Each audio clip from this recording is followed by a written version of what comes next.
नमस्कार। आज हम एक बहुत ही खूबसूरत कविता के गहरे अर्थों को समझेंगे, लेकिन किसी भी विश्लेषण से पहले जरूरी है कि हम उस एहसास को महसूस करें। तो आइए सबसे पहले इस कविता का पूरा अनुभव करते हैं। चलिए रोशन कुमार की लिखी इस कविता के पाठ से शुरुआत करते हैं। मोहब्बत क्यों होती है आहिस्ता आहिस्ता, जैसे सांसों में उतरती हो हवा आहिस्ता आहिस्ता। न कोई शोर, न ऐलान, न दस्तक की आवाज, दिल के हर कोने में बसती है सदा आहिस्ता आहिस्ता।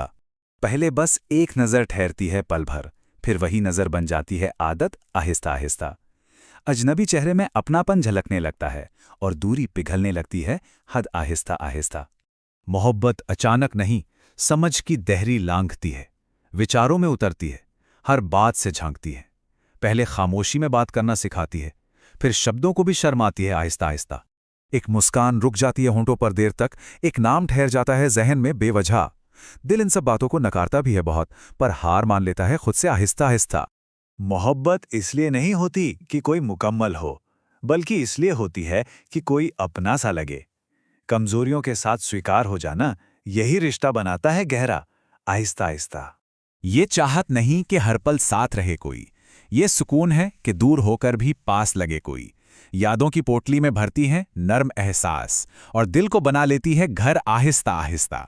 मोहब्बत समय की तरह चलती है, बहती नहीं, वक्त की तरह ठहरती है, कहती नहीं। जो समझ ले इस ठहराव की भाषा को, वही जान पाता है इसका असर आहिस्ता आहिस्ता। आंखों से शुरू होकर आत्मा तक पहुंचती है।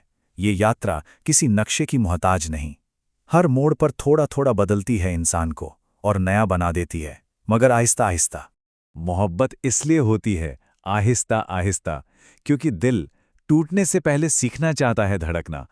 जो तेजी से आए वो अक्सर चला भी जाता है, पर जो धीरे धीरे आए वो बस जाता है आहिस्ता आहिस्ता।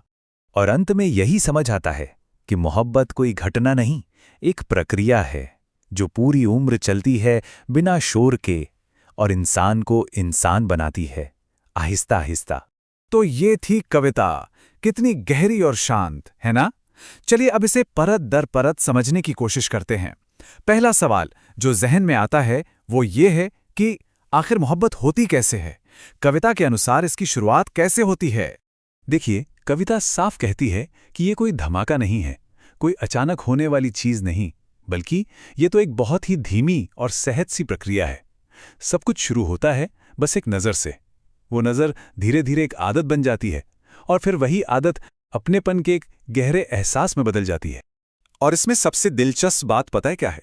ये जो जुड़ाव है ना, ये बड़ी बड़ी बातों या वादों से नहीं बनता, ये तो खामोशी में पनपता है। एक ऐसी समझ जो लफ्ज़ों से कहीं ज्यादा गहरी होती है, जहां शब्दों की जरूरत ही नहीं पड़ती।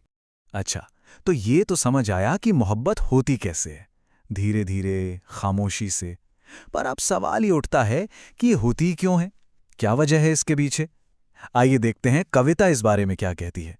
आमतौर पे हम क्या सोचते हैं, यही ना, कि प्यार का मतलब है किसी परफेक्ट, किसी मुकम्मल इंसान को ढूंढना।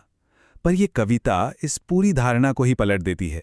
ये कहती है कि प्यार किसी परफेक्ट इंसान को खोजने के बारे में है ही नहीं, बल्कि किसी ऐसे को पाने के बारे में है जो अपना सा लगे। और ये लाइन, ये इस कविता का दिल है। असल में सच्चा जुड़ाव तब बनता है जब किसी को उसकी कमजोरियों के साथ अपनाया जाए, ना कि तब जब हम किसी को बदलने की कोशिश करें। ये स्वीकार करने का भाव ही है जो किसी भी रिश्ते को वक्त के साथ गहरा बनाता है। तो अगर प्यार धीरे धीरे होता है और एक दूसरे को अपनाने पर टिका है, तो फिर सवाल ये है कि ये करता क्या है, किसी इंसान की जिंदगी पर इसका असल में असर क्या होता है। कविता के मुताबिक प्यार की ताकत बहुत गहरी और ट्रांसफॉर्मेटिव है।